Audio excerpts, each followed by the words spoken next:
Have you ever experienced weird animosity or weird energy amongst like your I was literally just talking about this. An insecure person who lacks self-awareness will never be able to showcase genuine happiness for you or your achievements. Doesn't matter if it's your family, your friend, your partner. Insecure person searching for their place in society, trying to find fulfillment in what they do, isn't able to see someone walking in their purpose or navigating life without fear and not project or feel jealousy.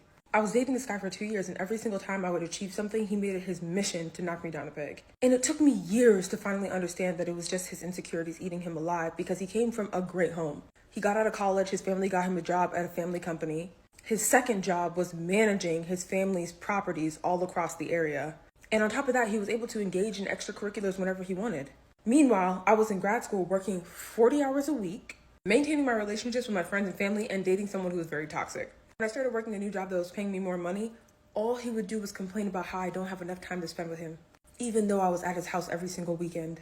Months later, we took an international trip, and during this time, he decided to go on a hiatus or a break from his job. He can do that because his family owns it. During the trip, there were other people that would come and talk to us. I'm really friendly, so I would always engage in conversation. He was acting kind of standoffish, and I didn't really understand why, so I would just make sure to uphold the conversation. You know, normal talks, people will say, how old are you? What do you do? Where do you live? But people would only ever ask me what I did for work, and I would respond. And then I would ask them what they did for work. That's how a conversation goes. So one day when we got back to the hotel, he was like, why was everybody asking you what you do for work, but not asking me what I do for work? In my mind, I was thinking, well, you weren't really welcoming the conversation. But all I said was, I don't know. He proceeded to go on and say, well, I guess I'm just a bum. I guess I'm not doing anything with my life. And I'm in the corner thinking to myself, nobody said that.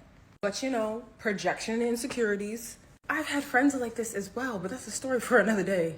A black woman will come online looking beautiful and gorgeous, or just living in her own world, and someone will come in and insert themselves just to humble her. For what? Projection and insecurities. My final thoughts on this have to do with influencers, actually. You know, I think influencers are a little bit more close in proximity to celebrities, or at least that's what people feel. And so when a celebrity makes a mistake, sometimes it feels like people are like, oh, but they're the queen, they're the GOAT. We kind of just brush it on the rug. But when an influencer makes a mistake, people make it their mission to lambast them. And I'm not talking about constructive criticism. I'm talking about people who come up from the rocks that we're living under just to go online and chastise somebody who may have made a mistake. They'll say stuff like, oh, I never liked them anyway. I knew they weren't a good person, blah, blah, blah. Meanwhile, you go on their page and they have aspirations to be a YouTuber or an influencer themselves. All that unnecessary commentary, all that unnecessary animosity stems from insecurities, stems from jealousy. An insecure person who lacks self-awareness has one form of kryptonite. That's a confident, resilient, tenacious individual